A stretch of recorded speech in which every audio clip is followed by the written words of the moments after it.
Right, so in this video I'm going to run through the exam questions for quiz 8.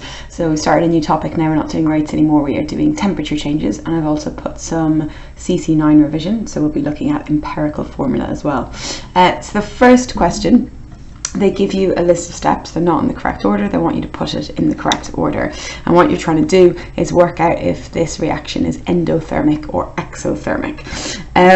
So if I have a look at what they've done, they put water into a cup, add solid to the water and stir, measure the water using a beaker, measure the initial temperature, measure the final temperature. All right, so before we put the water in the polystyrene cup, you're going to need to measure how much water you've got. So I would say that would be first.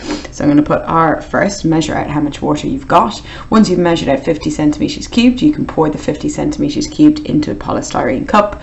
And once you've got it in the correct container, that's when you're going to measure the temperature of the water. Once you know the initial temperature, you can add the solid, okay? That's the kind of reaction that you're looking at, or the process that you're looking at. You want to see if dissolving a solid is exothermic or endothermic, so I put the solid in, and then to work out if it's endo or exo, I'm going to need to get the final temperature so I can compare, okay? So that's the order. You get 2 marks if they're all in the correct order. You get 1 mark if you've got 3 of them in the right place and only 2 incorrect. The next one down here, they're telling you that you're dissolving solid in water and it's an exothermic change. And if it's exothermic, they want to know, compared to the initial temperature, is the final temperature going to be higher, lower, or unchanged? Okay, so if it's an exothermic process, heat is exiting the chemicals and it's going to the surroundings, and the surroundings in this case is your solution. And if the heat is leaving the kind of chemicals themselves and going into the solution, the temperature is going to increase. So with an exothermic change, the final temperature is always going to be higher, always higher for exothermic. The next one, they want you to calculate this change in temperature. So again, they're just dissolving a salt in water. In this case, you can see that the water is starting off at 21 degrees Celsius and ending up at 32. And they want you to explain, using these results, the type of heat energy change. Now, when they say their heat energy change, they want to know, is the reaction endothermic or exothermic? Okay, so just like the previous example, we can see that the surroundings are getting hotter. If the surroundings are getting hotter, it's because heat has been released from the chemicals, and therefore it's an exothermic change. So the type of heat energy change that occurs is exothermic, but it asks you to explain. So how do I know it's exothermic? Exothermic because the temperature increases. That's how I know it's definitely exothermic. All right, in the next question, they ask you to explain in terms of bond breaking and bond making why some reactions are exothermic. And this is a question that will regularly trip up students, but it's actually quite simple, okay? You need to remember bendo, mexo. Okay, so bendo stands for breaking, is endothermic, and making is exothermic. So if I'm breaking bonds, it's an endothermic process. If I'm making bonds, it's an exothermic process. And writing that down gets you your full first 2 marks. So it says explain in terms of bond breaking and bond making. So I'm going to say bond breaking is endothermic. Okay, bendo. And then I'm going to say bond making is exothermic. All right, mexo. That's 2 of the 3 marks. And then they're telling you that overall the reaction is exothermic. If overall the reaction is exothermic, then more energy is released through bond making than is absorbed through bond breaking. And that's the last sentence I'm going to write. I don't even have to talk about bond making and breaking again. I can just say more energy is released than is taken in. So more energy is going to be released when bonds are made than is going to be taken in when bonds are broken, and that will get you your 3 marks. The next one up here, it wants the name of the apparatus that can be used to measure out 1 gram of calcium chloride. So gram is a mass, therefore I'm going to use a mass balance. They do accept weighing scales on the mark scheme, but mass balance is typically what you'll call it in chemistry. Down here, these ones are a little bit easier. the piece of apparatus, so apparatus just means equipment, piece of apparatus that is used to measure temperature. So a thermometer is used to measure temperature, and that's labelled as A. The name of apparatus B, shown in figure 6. So B is the beaker, okay, so that is just a beaker, so they place the polystyrene cup into a beaker. So B is just a beaker. And then they said the piece of apparatus labelled C is made from polystyrene. Why is polystyrene a better material than glass for this apparatus? So I said we use polystyrene because it's an insulator. Polystyrene is an insulator. Now if you can't remember that word, you can just say polystyrene traps heat, or polystyrene keeps heat in. Anything along those lines will be fine. The next one, this is for 3 marks, and the reasons for 3 marks is they want you to calculate the change. All right, so it's starting at 18.6 and it's ending at 16.1, so your change is 2.5. That gets you 1 mark, but they also want you to give a sign. Okay, so you can see that it's starting at 18.6 and it's ending at 16.1. So it's not getting 2.5 degrees hotter, it's getting 2.5 degrees colder. So they want a negative sign to show that it's getting 2.5 degrees colder. And they also ask you for the unit. Temperature is measured in degrees Celsius, so I need to put degrees Celsius. So 1 mark for 2.5, 1 mark for minus, 1 mark for degrees Celsius.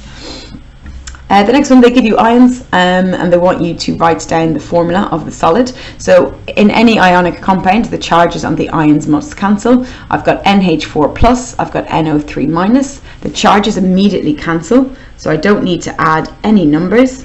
I don't need to add any brackets. I just put them alongside each other. And this particular salt is called ammonium nitrate. So back in CC5, we learned about the polyatomic ions, and we saw that NH4 plus is called ammonium, and then NO3 minus is called nitrate. So put them together, you get ammonium nitrate. The next 3 questions are all from CC9. They are all on empirical formulas. I've started all of them for you, but I'm going to finish them with you. So it tells you here, just get rid of that for a second. It tells you here that tin is reacting with chlorine to form tin chloride, and they want you to work out the formula of tin chloride. So tin is SN, chlorine is Cl, but they want to know, is it SnCl, or is it SnCl2, or is it SnCl3, or is it SN2Cl2? You don't know, and you need to use these numbers to work it out. So they give you the mass of tin in grams, they give you the mass of chlorine in grams. All right, so I'm going to make myself a little table. I've got tin, which is Sn, chlorine, which is Cl. I fill in the mass for each. I'm going to work out moles. So to work out moles, I need to do G divided by MR. They give me the MR here in the question. It's 119 for tin. It's 35.5 for chlorine. And then to work out moles, it's just mass divided by MR equals moles. Mass divided by MR equals moles. Now be mindful here, because I get this question a lot. Okay, chlorine is diatomic. So when you're calculating MR, do you need to multiply by 2? Okay, and the answer is no. Chlorine is only diatomic when it's an element, so when it's by itself. In this case, it is bonded to tin. So when it's bonded to tin and it's in a compound, it's not diatomic. So I don't use Cl2, I just use Cl, so the MR is 35.5. So once we've done this, once we've worked out moles for tin, and we've worked out moles for chlorine, what I need to do is to get a simple whole number ratio. At the moment, my moles are in decimal places. I need to get rid of that and make them whole numbers. So to do this, I need to look at the 2 numbers and ask myself which number is smaller. So 0.01 is smaller than 0.04. So whichever number is smaller, I divide both numbers by the smaller number. So 0.01 is divided by itself and I get 1. 0.04 is divided by 0.01 as well, and I get 4. That means my simple whole number ratio is 1:4, and that means for every 1 tin I have, I've got 4 chlorines. And your final answer is to write it as a formula: 1 for tin, 4 for chlorine. I'm going to come over here and do another one. So this time they haven't even given you the elements, they've just given you A and G. They tell you you've got 3.5 grams of A. They tell you the formula mass of A is 7, so I can do 3.5 divided by 7 and work out how many moles of A I've got. I do exactly the same for G. I'm told I've got 4 grams of G. I'm told the atomic mass is 16. I do G divided by MR and I get moles. And once again at this point I look at the two numbers, I ask myself which is smaller. So 0.25 is smaller, so I divide both numbers by the smaller number. 0.25 divided by itself is going to be 1. 0.5 divided by 0.25 is 2. A has a 2 next to it, so I write a little small 2. G is just a 1, so my formula is A2G. Another one over here, this one's slightly different, okay, so this time I've got, starting off with phosphorus and oxygen, and again I've got 1.24 grams of phosphorus. They tell me that the atomic mass of phosphorus, which is the same as the MR, is 31. I do mass divided by formula mass and I get the moles. For oxygen it's 1.6, formula mass of oxygen is 16, mass divided by formula mass is 0.1, and again oxygen is not diatomic because it's not an element, it is bonded to phosphorus. So again, I look at the two numbers, I ask myself which is smaller, so be careful here. 0.04 is going to be smaller than 0.01, so I divide that by itself, and I divide this as well, and I get an answer of 1 is to 0.04, 0.1. I get an answer of 1 is to 2.5. Now we haven't had this before, okay? The last times we've done this, I've got a nice even number. And I said to you before, you cannot have a decimal place. So your instinct here might be, well, if I can't have a decimal place, I'm just gonna round it up, but I'm gonna go from 2.5 to 3.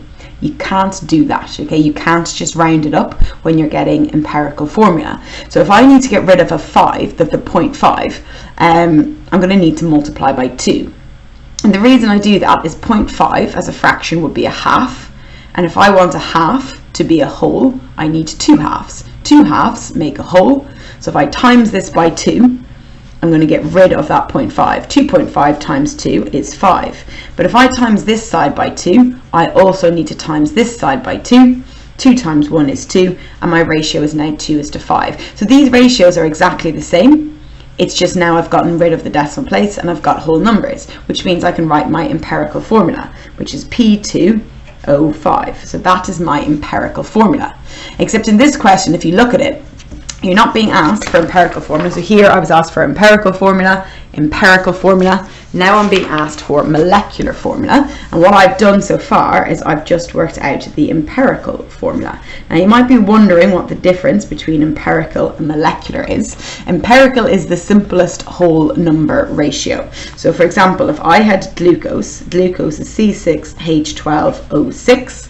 This would represent the molecular formula. It tells me exactly how many atoms I have in glucose. If I wanted to get the empirical formula, I need to simplify that ratio. There's the biggest number that divides evenly into 6, 12, and 6 is 6 itself. So if I divide across by 6, I'm going to get CH2O. That's the empirical formula. That's the molecular formula. It tells me how many atoms I've actually got. This is the empirical formula. It's the same, but in the simplest whole number ratio. So at the moment, I've got the empirical formula. This is the simplest whole number ratio, but I need to work out what the molecular formula is. How many phosphoruses and oxygens do I actually have in phosphorus oxide? And in order to do this, they give you another number here, 284, that you're going to use in the next step. So I've worked out my empirical formula, and I can take this in 3 steps. The step 1 is to get the formula mass of my empirical formula. So I need to get the MR of P2O5. Phosphorus has a formula mass of 31, that's there for us, so it's 31 times 2. And oxygen has a formula mass of 16, and I've got 5 of them. So to work that out, I'm going to do 31 times 2 plus 16 times 5, and I get 142. My step 2 is to take the number that I'm given in the question, which is 284, and I do 284 divided by my answer to step 1. 284 divided by 142 is 2. And then my step 3 is I take the answer from step 2 and I multiply it by my empirical formula, P2O5. 2 times 2 is 4, so I get P4. 2 times 5 is 10, I get O10. My molecular formula is P4O10. Okay, so with your empirical formula, you're working that out exactly the same as we did before, but then once you've got your empirical formula, to get to molecular formula, you follow these 3 steps. Formula mass of your empirical formula, the number given to you in the question divided by your answer to step 1, and then your answer to step 2 multiplied by the empirical formula that you've just worked out, and then you get back to molecular formula. So that one is 4 marks. It's a harder question, but once you know the 3 steps, they're not actually difficult to follow.